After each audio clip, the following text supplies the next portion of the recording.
And Gertrude Denn of blessed memory for the activity today that has become a true institution of the home over the decades.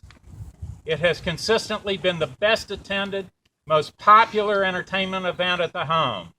Due to the graciousness of Bertie and Gertie, Bert Skolnick, Shirley Rosenthal, and other volunteers here, the entire cost of this event to the home is the cookies, pastry, coffee, and the light bill for the auditorium. Gertie never requested even a penny for 7 acres for her talents. Every Saturday, like clockwork, Gertrude Denn had lunch with her friends at the New York Cafe after Shabbat services at her synagogue, Beth Yeshurun, and then appeared in the lobby of this great Jewish institution, heading for the auditorium and the place she liked best, at the keyboard of a beloved piano. Gertie played from sheet music and scores.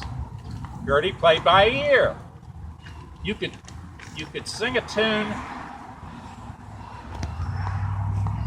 You could sing a tune she'd never heard, and she'd be playing right along with you after she heard it once. She could instantly transpose music to a higher or lower key, meeting anyone's voice range, whether it be soprano or baritone. 7 Acres owns a Roland electric piano, donated to the home by the family of Bertie Hart, who began this sing-along and actually led the singing when Gertie provided the accompaniment for more than a quarter century. The piano is a gift in honor of Bertie Hart's 85th birthday. Gertie and I collaborated beginning in 2001 on a project to preserve the musical basics of what Gertie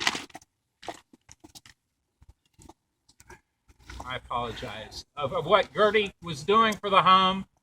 I trot in here with my trusty laptop computer, hook it up to the Roland piano, and record special music tracks that Gertie played for the sing-along participants. I have most of those music files, and I provided them to Meyer a number of years ago, and I also provided them to 7 Acres. Copies remain on my laptop computer for when they're needed. They're played in this room, sometimes with their original piano voice, sometimes with added musical instrument voices, sometimes with a changed musical voice. Gertie was always a happy person. She smiled when she saw you, and she always thought young.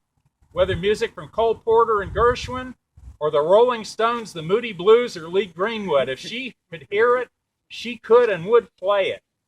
We're here today because Gertie wanted us to be here, enjoying each other's company and enjoying singing.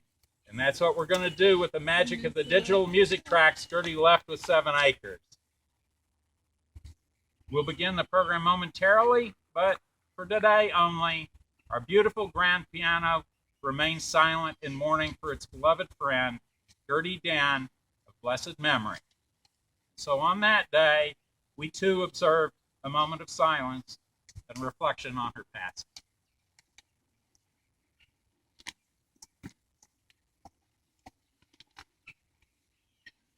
I'm Babette Weiser. I'm probably one of Gertie's newest friends, but a very dear, wonderful friend. I met Gertie. She lived in my building. And from the moment we met, it was like we were clones. We did everything together. I was the designated driver at night. So I got to a lot of Shabbat dinners, but I was the designated driver. We just had a great time together. We went to Beth Shearith, went to 7 Acres. I miss you, Gertie Denn. And every day that I walk out of my apartment, I see you sitting there at the stairs. I didn't know you very long, but it's like we knew each other all our lives. I wish you well, Gertie Denn.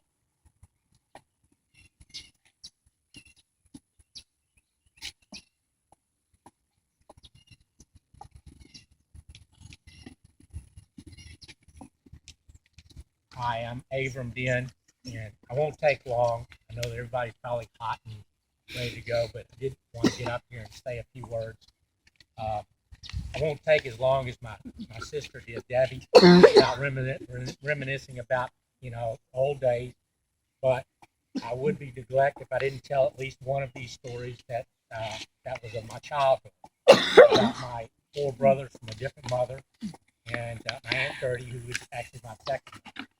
So we did spend many, many days and nights together, had great times, did all kinds of cut-up things, but it was always mischievous, and we always got in trouble, and Aunt Gertie usually always took it very well, so it was not a problem.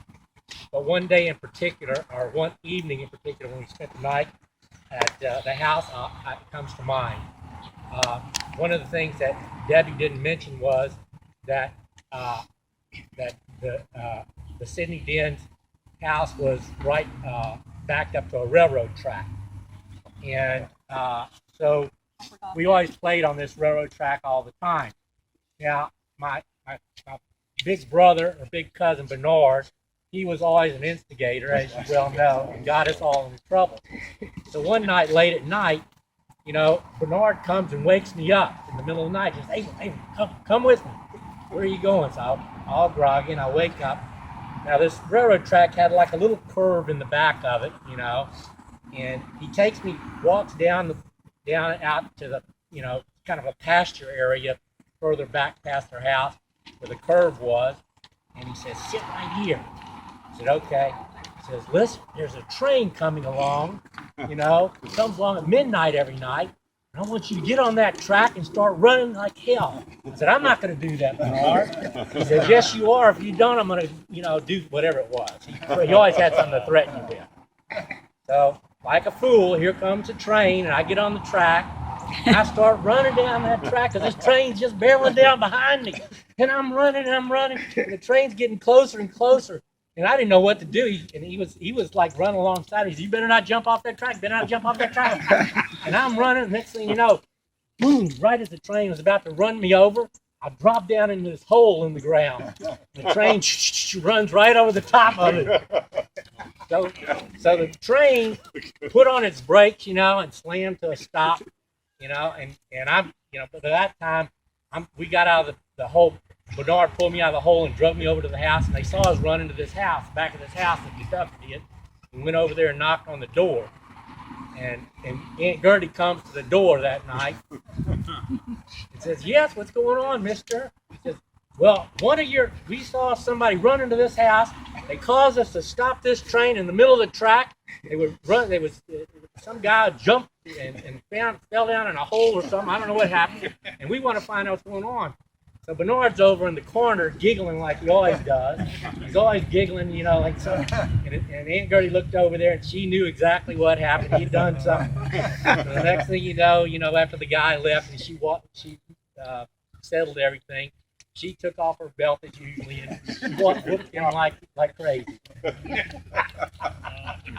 So this was a great story, but I'll tell you, this happens all the time. He always instigated something, Bernard or Steve.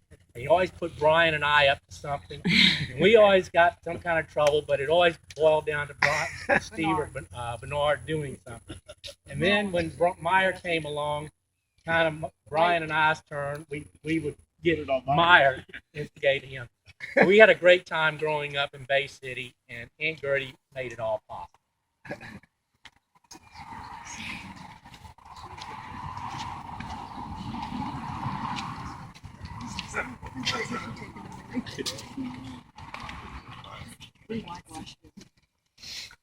Gertie was something else. I'm Mirl. My sister would have loved to have been here to Linda and talk, but she actually isn't getting study. And we had a special connection with Gertie.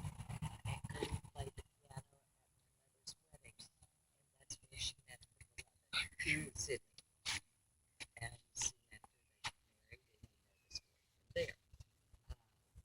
Debbie kind of filled in an awful lot about our history. We did on 13th Street, Sydney, and Gertie, and so on 12th Street. We ran across the back yard to get to each other's house. The thing that most impressed me when it was shown was that Aunt Gertie's home was always filled with laughter and music.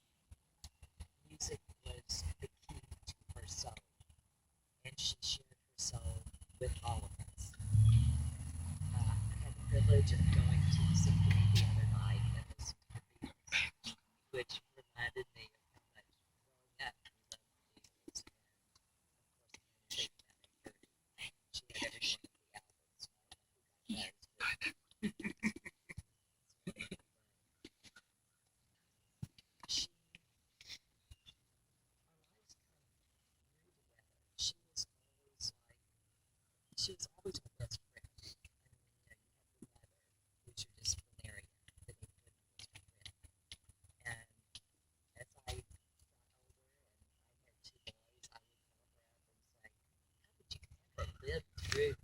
4 of them.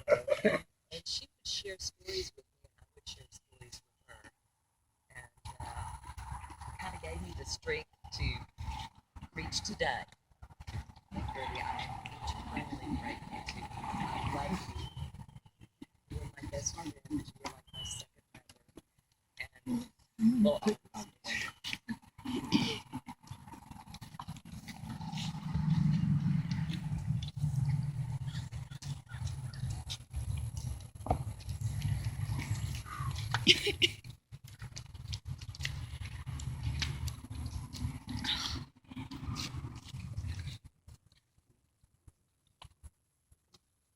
So I just want to say a few words that have already been said by other people who come up here. My mother was my hero.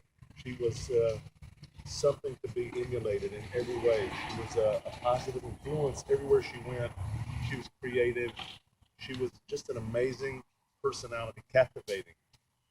And if I had one blessing that I would like to be blessed with, if I ever make it to those age, to be independent and lively and vivacious as my mother was. And I feel it's really, really blessing. There's two things that I want to mention, that among all the people and friends and family that are standing here, there's another big part of Gertie's family in Israel that are not here, represented here. They weren't able to make the trip. So I want to say that she's greatly missed by the whole family. The last trip that she made with Meyer and his family about a year and a half ago, almost 2 years ago, for a 91-year-old lady to make a trip like that is not a simple thing. And she was real trooper. It was really tough on her physically to come back. But I'll never forget how much she invested. She was the only one in my family to be at my wedding. And I'll never forget what she did for me and my family, just to be there as a rock for us. The last thing that I want to talk about is something that it's a little piece of learning. And it has to do with the stones that we put on the grave sites that we go and visit. I make a living as a tour guide in Israel, so part of the things that I teach people are about things that come from 2,000 and 3,000 years ago. In that time, in the Holy Land, it's all rocky and mountainous, so there's no way that we can dig a grave site in the ground because it's mountainous. So 2,000 and 3,000 years ago, the people who were wealthy enough hired someone to carve out a family burial cave. It wasn't for an individual, it was for a family. And first was great-grandpa, and then the grandpa, and the father, and the children, and so on. And when the bones had decayed, or the meat had decayed from the body, the bones could be collected to make room for another generation to come. So how long does it take for the meat to fall from the bones? How long does the Jew say Kaddish? About 11 to 12 months. And then the bones could be collected and put in an ossuary, a bone box, to make room for the next generation. But that was for only 2% of the population that could afford to pay for a burial cave, for someone to come and carve out a cave in the side of the mountain. 98% of the people could not afford to be buried like that. So the people, the simple people, would just simply cover the body of the deceased with rocks so an animal wouldn't desecrate the body. And so today, when we bring a stone to the graveyard, we saw our great-great-great-great-great-great-grandparents cover a body with stones. So we bring a stone to the gravesite as if we're participating in the burial of that person. So I'm proud to be able to participate, to be here. I want everyone to remember Gertie for the person she was, such a strong, creative, vivacious individual. I know she's looking down, smiling now, and she's with us and everything. Everyone should have a sweet new year. Amen. Amen.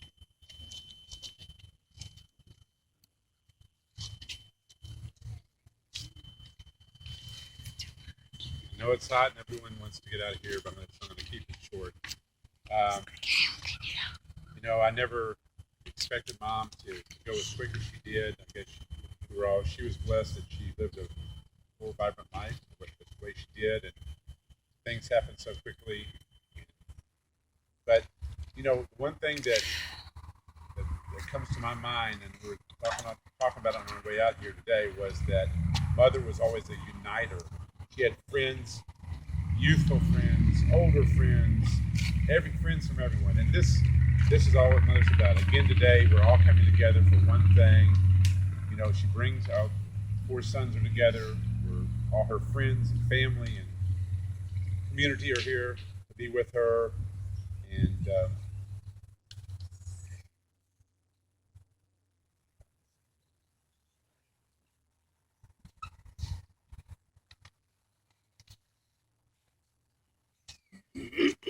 somebody else have anything to share? So as I was driving down here from Dallas to Houston on Friday, for me it was a very sad idea that this is the last time I'm coming down to this area for Mom, specifically for Mom.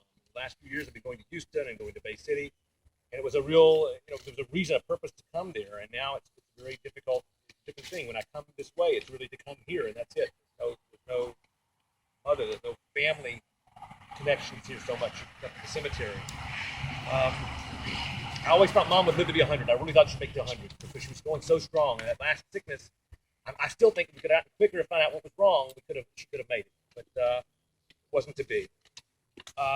You'll notice in the packet I gave you on the back page, there is a biography. If you have time, you'll read that. I have two more things I wanted to share with you. I was looking through her papers and found this book.